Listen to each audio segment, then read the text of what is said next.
क्या आपने कभी सोचा है कि मुंबई के उस दौर में जब हाजी मस्तान और वरदराजन जैसे खूंखार डॉन पूरे शहर पर राज करते थे, उसी वक्त एक औरत ने कैसे अंडरवर्ल्ड के सबसे खतरनाक धंधे पर अपना एक छत्रराज कायम किया?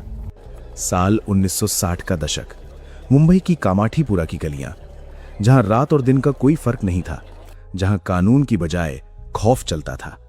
और इन्हीं अंधेरी गलियों में एक औरत का ऐसा साम्राज्य खड़ा हुआ जिसके आगे बड़े बड़े गैंगस्टर भी सिर झुकाते थे। उस औरत का नाम था जेनाबाई दारूवाली। ये कहानी है उस औरत की जिसने सिर्फ अपने दम पर मुंबई के सबसे खतरनाक इलाके में अपना साम्राज्य बनाया, जो पुलिस को अपनी जेब में रखती थी, जिसके इशारे पर पूरी कामाठीपुरा थम जाती थी। लेकिन ये कहानी सिर्फ एक डॉन की नहीं है, ये कहानी है उस सिस्टम की जिसने एक मासूम लड़की को खूंखार अपराधी बना दिया। आइए जानते हैं जेनाबाई दारूवाली की पूरी असली कहानी। साल 1935, महाराष्ट्र का एक छोटा सा गांव। गरीबी इतनी थी कि 2 वक्त की रोटी जुटाना भी किसी जंग से कम नहीं था। इसी गांव में एक परिवार में एक लड़की का जन्म हुआ। उस लड़की का नाम रखा गया जीना। जीना के पिता एक मजदूर थे। पूरे दिन खेतों में काम करके शाम को थक कर घर आते। मां घर संभालती और जैसे तैसे परिवार चलता। लेकिन किस्मत को कुछ और ही मंजूर था। जीना जब सिर्फ 7 साल की थी तब उसके पिता की अचानक मौत हो गई। घर का इकलौता कमाने वाला चला गया। मां के पास ना कोई काम था, ना कोई सहारा। भूख और गरीबी ने उन्हें इतना घेर लिया कि उन्होंने एक बहुत बड़ा फैसला लिया। वो छोटी जीना को लेकर मुंबई आ गई। मुंबई उस जमाने में सपनों का शहर माना जाता था। लोगों को लगता था यहां आकर किस्मत बदल जाएगी। लेकिन जीना की मां को नहीं पता था कि यह शहर सपने नहीं बल्कि दुस्वप्न देने वाला है। मुंबई पहुंचकर जेना की मां को कामाठीपुरा इलाके में एक छोटी सी झोपड़ी में जगह मिली। कामाठीपुरा, ये नाम सुनते ही पूरे मुंबई में लोगों के चेहरे बदल जाते थे। ये इलाका देह व्यापार का सबसे बड़ा अड्डा था। अंग्रेजों के जमाने से ही यहां यह धंधा चलता आ रहा था। संकरी गलियां, टूटे फूटे मकान, हर तरफ अंधेरा और बदबू। और सबसे खतरनाक बात यह थी कि यहाँ की हर औरत को एक ही पेशे में धकेल दिया जाता था। जेना की मां ने शुरुआत में छोटे मोटे काम किए, कपड़े धोना, बर्तन मांजना, लेकिन पैसे इतने कम मिलते थे कि 2 वक्त की रोटी भी मुश्किल से आती थी। धीरे धीरे हालात और बिगड़ते गए। जेना की मां पर कर्ज का बोझ बढ़ता गया। और फिर एक दिन वो आया जब उन्हें मजबूरी में देह व्यापार में उतरना पड़ा। छोटी जेना ये सब देख रही थी। उसकी मां रात रात भर काम करती, सुबह थकी हारी वापस आती, आंखों में आंसू और चेहरे पर दर्द। जेना समझ नहीं पाती थी कि उसकी मां के साथ क्या हो रहा है, लेकिन एक बात उसे साफ दिखती थी, यहां सिर्फ पैसे की ताकत चलती है। जिसके पास पैसा है वो राजा है और जिसके पास नहीं है वो गुलाम। जेना धीरे धीरे बड़ी हो रही थी। 14-15 साल की उम्र आते आते उसकी मां की सेहत बिगड़ने लगी। टीबी की बीमारी ने उन्हें अंदर से खोखला कर दिया था। एक रात जब जेना की मां खून की उल्टी करते हुए जमीन पर गिर पड़ी तो जेना उन्हें गोद में लेकर रोने लगी। मां ने आखिरी सांस लेते हुए कहा, बेटी, इस जगह से भाग जा। यहां रहेगी तो तेरी किस्मत भी मेरी जैसी होगी। इस धंधे में मत पड़ना। और इतना कहकर उनकी आंखें हमेशा के लिए बंद हो गईं। जेना अकेली रह गई, ना कोई सहारा, ना कोई रिश्तेदार। 15 साल की एक मासूम लड़की कामाठीपुरा की उन खूंखार गलियों में अकेली खड़ी थी। उसे नहीं पता था कि अब क्या होगा, लेकिन उसके मन में एक बात बिल्कुल साफ थी, वो अपनी मां की तरह नहीं मरेगी। वो इस सिस्टम की गुलाम नहीं बनेगी। अगर यहां रहना है तो मालकिन बनकर रहेगी। मां की मौत के बाद जेना पर कर्जदारों का दबाव बढ़ने लगा। एक दिन एक बूढ़ा साहूकार उसकी झोंपड़ी में घुस आया। उसने जेना को धमकाया, तेरी मां का कर्जा अभी बाकी है, या तो पैसे चुका दे या फिर हमारे लिए काम कर। जेना को पता था कि यहां काम का मतलब क्या है। उसके पास न पैसा था न कोई रास्ता, लेकिन उसने एक बहुत बड़ा रिस्क लिया। उस रात जेना कामाठीपुरा की सबसे खतरनाक औरत जुबैदा बी के पास गई। जुबैदा बी उस इलाके की सबसे बड़ी दलाल थी। वो देह व्यापार चलाती थी और पूरे इलाके में उसका खौफ था। जेना ने उनके सामने हाथ जोड़े और कहा, मुझे इस धंधे में नहीं जाना, लेकिन मैं आपके लिए काम करूंगी। मैं लड़कियां लाऊंगी, ग्राहक लाऊंगी, पैसा कमा कर दूंगी। बस मुझे इस काम से बचा लीजिए। जुबैदा बी ने उसे ऊपर से नीचे तक देखा, फिर एक ठंडी हंसी हंसी और बोली, ठीक है, लेकिन अगर तूने धोखा दिया तो तेरी लाश इसी गली में मिलेगी। और इस तरह जेना ने कामाठीपुरा के उस गंदे सिस्टम में अपना पहला कदम रखा, लेकिन वो शिकार के तौर पर नहीं बल्कि शिकारी के तौर पर। जीना बहुत तेज और समझदार थी। उसने देखा कि कामाठीपुरा में सबसे ज्यादा पैसा कमाने वाले वो लोग होते हैं जो बीच में खड़े रहते हैं, लड़कियों को लाते हैं, ग्राहकों को सेट करते हैं, पुलिस को खुश रखते हैं और सबसे ऊपर का कमीशन खाते हैं। उसने यही काम शुरू किया। गांवों से भागी हुई लड़कियां जो काम की तलाश में मुंबई आती थीं, जेना उन्हें बस स्टैंड और रेलवे स्टेशन पर मिलती, उनसे बहुत प्यार से बात करती, उन्हें रहने की जगह देती, खाना खिलाती और फिर धीरे धीरे उन्हें इस धंधे में धकेल देती। शुरुआत में जेना को खुद पर घिन आती थी, लेकिन कामाठीपुरा में रहकर अगर जिंदा रहना है तो दिल को पत्थर बनाना पड़ता है, और जेना ने अपने दिल को पत्थर बना लिया था। धीरे धीरे जेना की पहचान बनने लगी।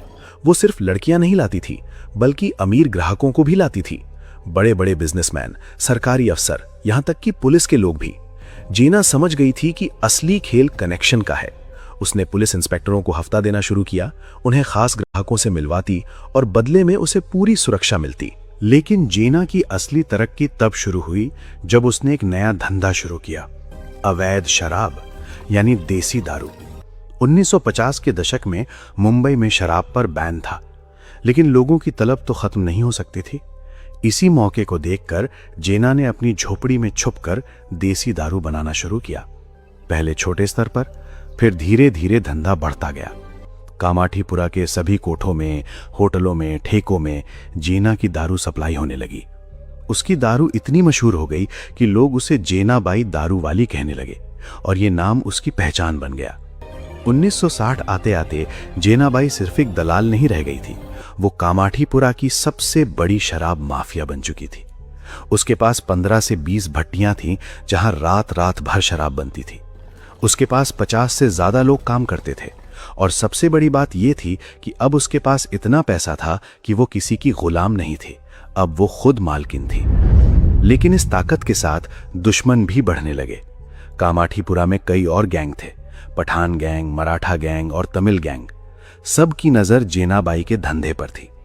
एक दिन पठान गैंग के 3 गुंडे जेनाबाई की भट्टी में घुस आए। उन्होंने धमकी दी, या तो हमें हर हफ्ते आधा मुनाफा दो या फिर यह धंधा बंद करो। जेनाबाई उस वक्त अकेली थी, लेकिन उसने घबराने की बजाय ठंडे दिमाग से सोचा। उसने मुस्कुराते हुए कहा, ठीक है भाई साहब, आप बैठिए, पहले एक पैग पी लीजिए, फिर बात करते हैं। गुंडों को लगा कि यह औरत डर गई है। उन्होंने शराब पी और जैसे जैसे वो नशे में धुत होते गए, जेनाबाई ने अपने वफादार लड़कों को बुला लिया। जब वो तीनों गुंडे बेहोश हो गए तो जेनाबाई ने उन्हें इतना पिटवाया कि उनकी हड्डियां तक टूट गईं। फिर उनके बॉस को मैसेज भिजवाया, अगली बार जेनाबाई को छेड़ने की कोशिश की तो लाश भेजूंगी। इस घटना के बाद पूरे कामाठीपुरा में जेनाबाई का खौफ फैल गया। अब कोई भी गैंग उसे छेड़ने की हिम्मत नहीं करता था। जेनाबाई सिर्फ डर से नहीं चलती थी, वो अपने इलाके के गरीबों की मदद भी करती थी। अगर किसी की बेटी की शादी है और पैसे नहीं है तो जेनाबाई पैसे देती। अगर किसी को पुलिस ने झूठे केस में फंसाया है तो जेनाबाई अपने कनेक्शन से उसे छुड़वाती। कामाठीपुरा में रहने वाले गरीब लोग उसे मां कहकर बुलाते थे। उनके लिए जेनाबाई कोई अपराधी नहीं थी, वो उनकी रक्षक थी। इसी वजह से जब भी पुलिस जेनाबाई को पकड़ने आती तो पूरी गली के लोग उसे छुपा देते। कोई उसके खिलाफ गवाही देने को तैयार नहीं होता था। जेनाबाई ने समझ लिया था कि अंडरवर्ल्ड में टिके रहने के लिए सिर्फ खौफ काफी नहीं है, लोगों का प्यार और सम्मान भी जरूरी है। 1965 आते आते जेनाबाई दारू वाली मुंबई अंडरवर्ल्ड में एक जाना माना नाम बन चुकी थी। उसकी कमाई लाखों में थी। उसके पास अब कई मकान थे, गाड़ियां थी, और सबसे बड़ी बात यह थी कि बड़े बड़े गैंगस्टर भी उसका सम्मान करते थे। हाजी मस्तान और वरदराजन मुदलियार जैसे डॉन भी जेनाबाई को इज्जत की नजर से देखते थे, क्योंकि उन्हें पता था कि ये औरत किसी से कम नहीं है। लेकिन जेनाबाई का सबसे बड़ा हथियार था उसका दिमाग। वो कभी बेवजह किसी से लड़ाई नहीं करती थी। वो अपने दुश्मनों को खत्म करने के लिए पुलिस का इस्तेमाल करती थी। अगर कोई उसके धंधे में रोड़ा बनता तो वो चुपचाप पुलिस को टिप देती और पुलिस उस बंदे को पकड़ लेती। इस तरह उसके हाथ साफ रहते और काम भी हो जाता। लेकिन हर साम्राज्य का एक अंत होता है। 1970 के दशक में मुंबई पुलिस ने अवैध शराब के खिलाफ बहुत सख्त कार्रवाई शुरू की। कई भट्टियां तोड़ी गईं, कई लोग गिरफ्तार हुए। जीनाबाई पर भी दबाव बढ़ने लगा। उसकी कई भट्टियां पुलिस ने बंद करवा दी, उस पर कई केस दर्ज हुए। लेकिन जीनाबाई ने हार नहीं मानी। उसने अपना धंधा और भी चालाकी से चलाना शुरू किया। अब वो खुद भट्टियां नहीं चलाती थी, बल्कि दूसरों को पैसा देकर चलवाती थी। अगर पुलिस पकड़ती तो वो लोग फंसते, जीनाबाई बच जाती। इस तरह कई सालों तक उसने अपना धंधा चलाया। 1980 के दशक में जीनाबाई की उम्र 50 के पार हो चुकी थी। अब उसमें पहले जैसी ताकत नहीं रही थी। नई पीढ़ी के गैंगस्टर आ चुके थे, दाऊद इब्राहिम, छोटा राजन और भी कई। ये लोग पुराने अंडरवर्ल्ड के उसूलों पर नहीं चलते थे, ये खून खराबे पर यकीन करते थे। जीनाबाई को लगने लगा कि अब उसका वक्त खत्म हो रहा है। उसने धीरे धीरे अपना धंधा छोटा करना शुरू कर दिया। अपनी कमाई से उसने कामाठी पुला में कई झोपड़ियां खरीदी, गरीब लोगों को किराए पर दे दी। उनसे ही उसकी जिंदगी चलने लगी।